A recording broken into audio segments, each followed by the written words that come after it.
Good morning students. आज हम linear equation of two variables में विलोपन विधि से इनको हल कैसे किया जाता है इसके बारे में देखेंगे। तो सभी छात्र देखें।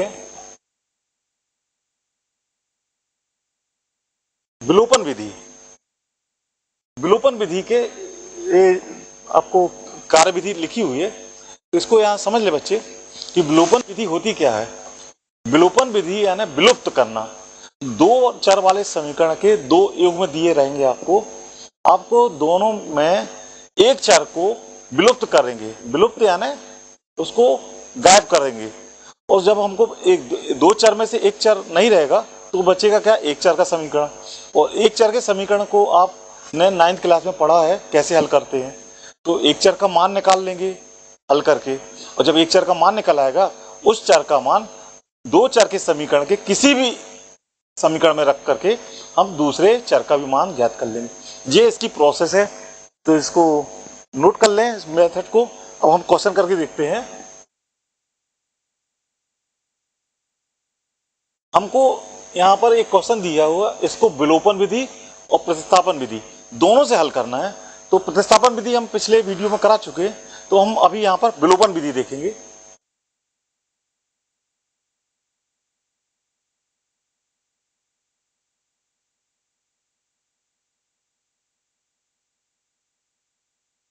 हमको यहाँ पर दो समीकरण दिए हुए हैं।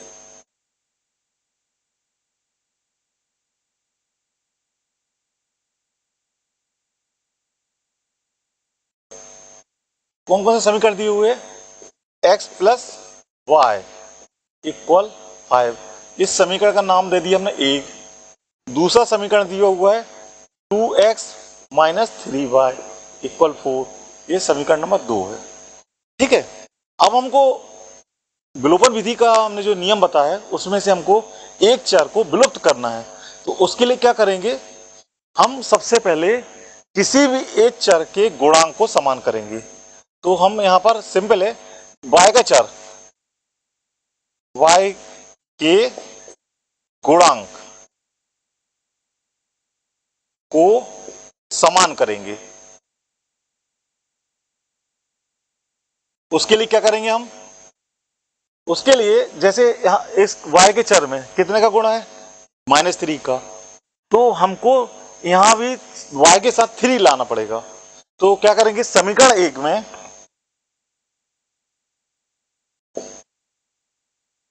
3 का गुणा करने पर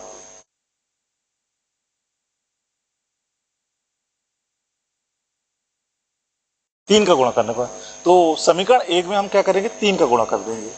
तो सॉल्व करिए। अब कितना हो जाएगा, 3x प्लस 3y बराबर 3 का 5 में गुणा करेंगे 15 हो जाएगा। अब हमको इसमें सेकंड समीकरण में आपको चूंकि 3 ऑलरेडी है तो इसमें कोई गुणा करने की जरूरत नहीं है। ठीक है। तो यहां आ जाएगा आपका 2x माइनस 3y इक्वल 4।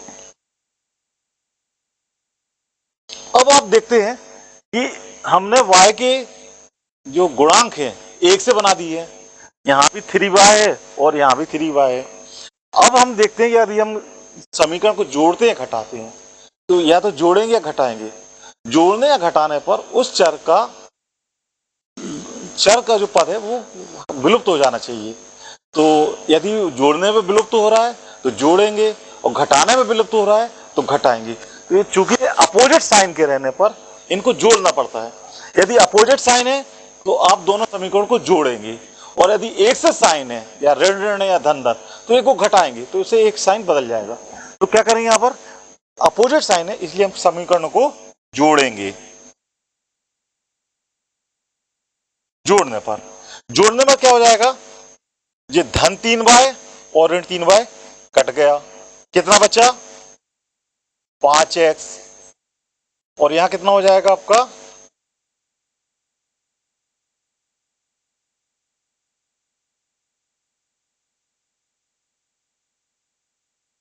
ये कितना हो जाएगा 19। क्लियर। इसको सॉल्व करेंगे तो x का मान कितना हो गया आपका 19/5, ठीक है, 19/5। तो यहां पर आपका x का मान है 19/5, ठीक है। अब इस x का मान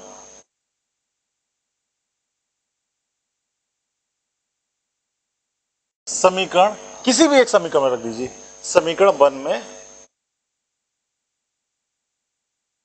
रखने पर, तो एक रखिए आप 19/5 धन y बराबर 5, ठीक है।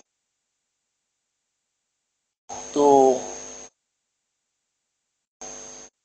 y बराबर कितना हो जाएगा, 5 ऋण 19/5, तो कितना हो जाएगा 25 ऋण 19/5, 25 में से 19 गए 6/5, तो आंसर कितना हो गया, x इक्वल टू आपका है 19/5 और y इक्वल टू है 6/5, ये आपके आंसर है, ठीक है। तो आपको आज हमने विलोपन विधि से क्वेश्चन करने बताया और हमने पिछले वीडियो में प्रतिस्थापन विधि से बताया। दोनों विधि से आप कर सकते हैं, आपको दोनों लगभग समान हैं और दोनों ही सरल हैं, ठीक है। अब हम विलोपन विधि से आगे भी हम कुछ और क्वेश्चन करते हैं। तो अगला क्वेश्चन देखते हैं।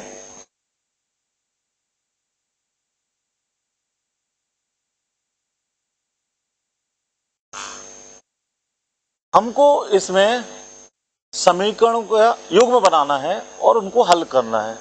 तो एक क्वेश्चन है, इसको सॉल्व करते हैं। इसमें क्या लिखा हुआ है, यदि हम अंश में 1 जोड़ दें और हर में 1 घटा दें तो भिन्न 1 में बदल जाती है। तो यहां पर हमको एक भिन्न लेके चलना पड़ेगा। तो यहां पर हम मान लेते हैं, माना कि भिन्न, क्या मानेंगे, x/y है, ये आपका भिन्न है, ठीक है। अब प्रश्नानुसार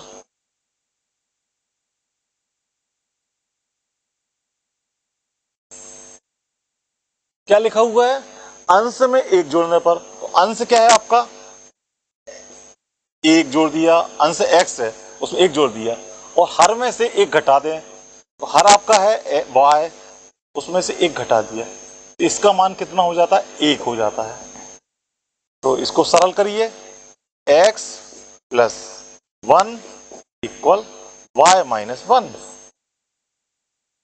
x - y और 1 को पक्षांतर कर दीजिए तो -2, ये आपका एक समीकरण बन गया। क्लियर। अब हम आगे देखते हैं, क्या कंडीशन दी है कि हर में 1 जोड़ दें, तो आपको अंश में कोई परिवर्तन नहीं है, हर में 1 जोड़ दें, ठीक है। तो उसका मान कितना हो जाता है, 1/2 हो जाता है। इसको सॉल्व करिए तो आपका हो जाएगा 2x बराबर y धन 1, तो ये हो जाएगा 2x ऋण y बराबर 1, ये आपका दूसरा समीकरण हो गया। अब आपको 2 समीकरण मिल गए, तो इसको हमको विलोपन विधि से हल करके x y का मान ज्ञात कर सकते हैं। तो यहां पर हम देखते हैं कि कौन कौन से समीकरण दिए हुए हैं, x - y बराबर -2, ये समीकरण नंबर 1, और समीकरण नंबर 2 क्या है आपका, 2x - y बराबर 1, ये आपका समीकरण नंबर 2 है। क्लियर। हमको इसमें से एक चर को विलुप्त करना है, तो y के चूंकि गुणांक 1 से है, इसमें भी गुणांक ऋण 1 है और इसका भी गुणांक 1 है, तो आपको इसके गुणांक में कुछ करने की जरूरत नहीं है, क्योंकि गुणांक सेम है। अगर गुणांक सेम ना होते तो गुणांक सेम करते, ठीक है ना। गुणांक सेम कैसे करते हैं कि इसके गुणांक दूसरे समीकरण के चर के गुणांक को ऊपर के चर के गुणांक में गुणा कर देते हैं, ठीक है। तो अभी यहाँ जरूरत नहीं है क्योंकि इसके गुणांक 1 से है। अब दोनों ऋण चिन्ह है, तो जब विलुप्त कैसे होगा, जोड़ने में तो विलुप्त तो होगा नहीं, ठीक है, क्योंकि जुड़ जाएगा चिन्ह 1 से होने में, तो हम इसको घटाएंगे। घटाने से क्या होता है, चिन्ह बदल जाते हैं। घटाने पर इसके चिन्ह बदलते हैं, तो ये ऋण चिन्ह हो जाएगा धन की जगह पर, और धन की जगह पर, ऋण की जगह पर धन चिन्ह हो जाएगा, और यहाँ धन चिन्ह है, यहाँ ऋण यूज करेंगे। अब हम घटाने पर जब ऋण y और धन y कट गया, कितना बचा, x ऋण 2x, x ऋण 2x, ऋण 2 ऋण 1, तो कितना मान आ गया आपका, x ऋण 2x ऋण x, और ये कितना आ गया, ऋण 3, x बराबर 3। ठीक है, अब x का मान आप किसी भी एक समीकरण में रख दें, तो x का मान समीकरण नंबर 1 में रखने पर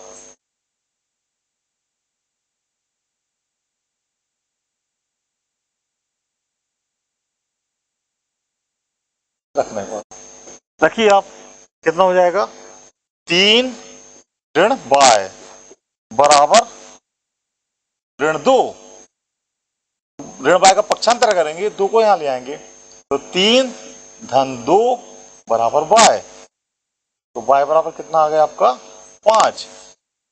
ठीक है, तो x का मान 3 है, y का मान 5 है, तो आपके आंसर में भिन्न जो आएगा आपका कितना हो जाएगा, x बटे y, तो 3/5, ये आपका आंसर हो गया।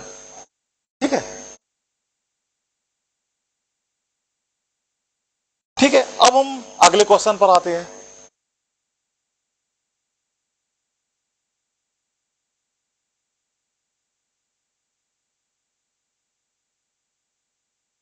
हमको यहां पर अगला क्वेश्चन दिया है कि 5 वर्ष पूर्व नूरी की आयु सोने की आयु से 3 गुनी थी। तो हम ऐसा करते हैं कि मान लेते हैं, मान लो नूरी की आयु x वर्ष है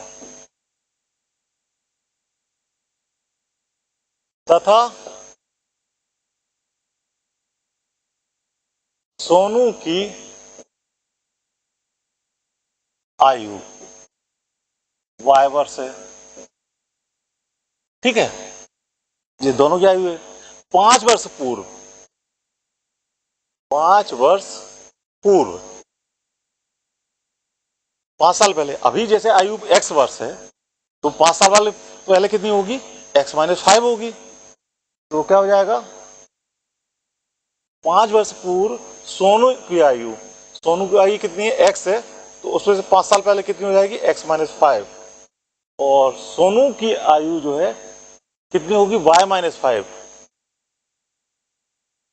तो इसकी 3 गुनी थी। ठीक है, सोनू की आयु की 3 गुनी थी। 5 साल पहले सोनू की आयु कितनी होगी, y माइनस 3, और नूरी की आयु कितनी होगी, x माइनस 5, तो सोनू की नूरी की आयु सोनू की आयु की 3 गुनी थी, तो इसमें 3 का गुणा कर दो, तो आपका ये सरल करेंगे, x माइनस 5 3y माइनस 15, इसको सिंपल करिए, x माइनस 3y, और जो माइनस 5 को आप राइट में ले आएंगे, तो यहां पर आपका आ जाएगा +5 और minus 15, x minus 3y equal to -10। ये आपका एक समीकरण बन गया, समीकरण नंबर 1। अब अगला क्या दिया हुआ है,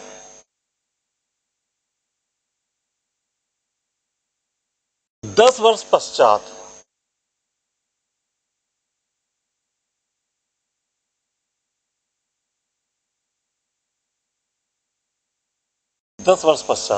तो 10 वर्ष पश्चात आज जो आयु है उससे 10 साल बाद क्या हो जाएगी, नूरी की आयु कितनी हो जाएगी, x प्लस 10, x प्लस 10, और सोनू की आयु कितनी हो जाएगी, y प्लस 10। क्लियर, क्या लिखा हुआ है कि नूरी की आयु सोनू की आयु की दुगनी हो जाएगी, यानी दुगनी के लिए आप क्या करेंगे, 2 का गुणा कर देंगे, इसको आप थोड़ा सरल कर लो, x plus 10 equal 2y plus 20। इसको सरल करिए और x minus 2y equal 20 minus 10। x minus 2y equal 10। ये समीकरण नंबर 2 हो गया। तो आपको ये दो समीकरण मिल गए, एक समीकरण 1 और समीकरण नंबर 2। इन दोनों को आप चाहे तो प्रतिस्थापन विधि से, चाहे तो विलोपन विधि से, जो भी आपको सुटेबल लगे उस विधि से हल करेंगे और एक्स वाई की वैल्यू निकाल लेंगे। तो जब एक्स का जो मान आएगा वो नूरू की आयु कहलाएगी और जो वाई का मान होगा वो सोनू की आयु होगी। तो ये कर सकते हैं आप, इसको नोट कर लो अच्छे से। अब हम अगले क्वेश्चन पर आते हैं। इसको